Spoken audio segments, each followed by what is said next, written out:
Sir मेरा issue ये है ना सर कि जैसे कि हमको जॉब के नाम से बताया बोला गया था कि जॉब मिलेगा वर्क फ्रॉम होम। कहाँ और बताया गया था?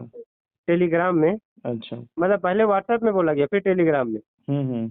अब वहाँ से फिर हम दे दिए अपना डिटेल और उसके बाद फिर जब पैसा वैसा आया ना सर, हम्म। अब वही पैसा मेरा मतलब अकाउंट फ्रीज हो गया है वही पैसा को लेकर के। उससे वो हमको पहले बोला कि पैसा डाल डाल रहे हैं, हम्म। फिर आपको क्या बोलते हैं ये बिनांस ऐप से यूएसडीटी खरीदना है और फिर वो एक एड्रेस भेजती थी उसमें सेंड करना है। हम और तीन उसके चार बार बदले ऐसा आपको किए। उसके बदले क्या मिलता था आपको? कमीशन बोल रहे थे मिलेगा कितना मिलता था? 5%। तो कितने का मतलब ट्रांजेक्शन था उसका? 5%? हाँ सर।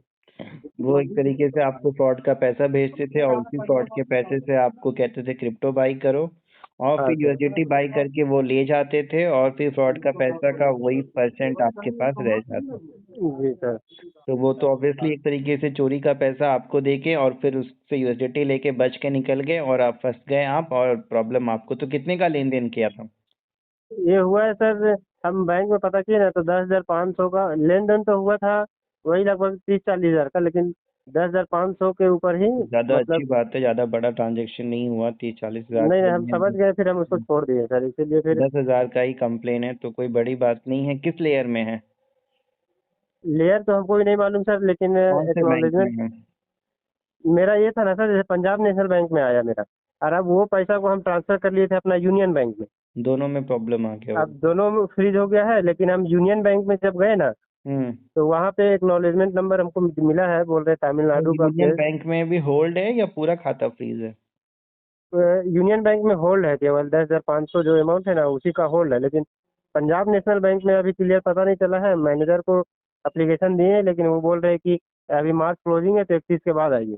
मार्च क्लोजिंग है तो आप बैंक को मेल कर दो ना। ऐसे तो मौखिक रूप से बहुत कम ही होता है कि बैंक वाले बताते हैं, डिटेल देते हैं। आप बैंक को मेल करेंगे ना तो वो जी सर। फिर आपको तुरंत जानकारी मिलेगी। बैंक का मेल आईडी होता है, पासबुक पे भी मिलेगा बैंक का मेल आईडी, उनको मेल कर दें। साथ जी ही सर। साथ नोडल ऑफिसर को कि मेरा खाता क्यों फ्रीज है इसकी जानकारी मेरे को दी जाए। तो वो जी सर। आपको डिटेल देंगे किस ट्रांजेक्शन को लेकर है, किस लेयर में है। तो जी उससे सर। फिर उस पुलिस स्टेशन को कांटेक्ट करके वो होल्ड या उसका जस्टिफिकेशन आप दे सकते हैं। वैसे डरने की ज़रूरत नहीं है, कोई बड़ा अमाउंट है नहीं।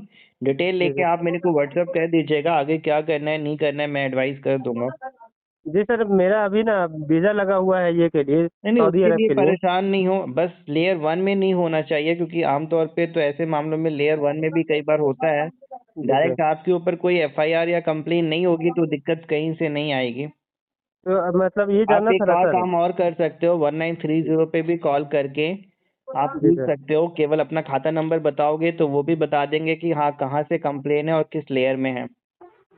तो सर हमको ये जानना था ना सर, जैसे कि अगर मेरा वीज़ा प्रोसेस हो रहा है सऊदी अरब के लिए नहीं, उसमें तो। पुलिस वेरिफिकेशन में या कहीं में तो वैसी दिक्कत नहीं आनी चाहिए, नहीं आती है। हाँ, तो जैसे कि अगर एयरपोर्ट में जो ये होता है, बोर्डिंग वोडिंग होता है, तो वहाँ पे तो नहीं ना पता चला है किसके नहीं ऊपर नहीं नहीं साइबर नहीं, कंप्लेन है। वहाँ पे ऐसा कुछ नहीं होगा। कोई बड़ा ओके। लाखों करोड़ों का नहीं है साइबर कंप्लेन जी। आपके ऊपर। जी सर। वो तो फ्रॉड का पैसा अगर घुमा फिरा के आया है तो कोई दिक्कत नहीं है। लेकिन अगर जी। डायरेक्ट जिसके साथ फ्रॉड हुआ है उसने अगर डायरेक्ट आपके अकाउंट में भेजा होगा तो फिर दिक्कत वाली बात है। तभी मैं कह रहा हूँ 1930 पे एक बार कॉल करो, उनसे पूछ लो किस लेयर में फ्रीज है, या बैंक से मेल करके डिटेल ले लो, वो मेरे को शेयर करो तो मैं फिर आपको गाइड कर दूंगा प्रॉपरली।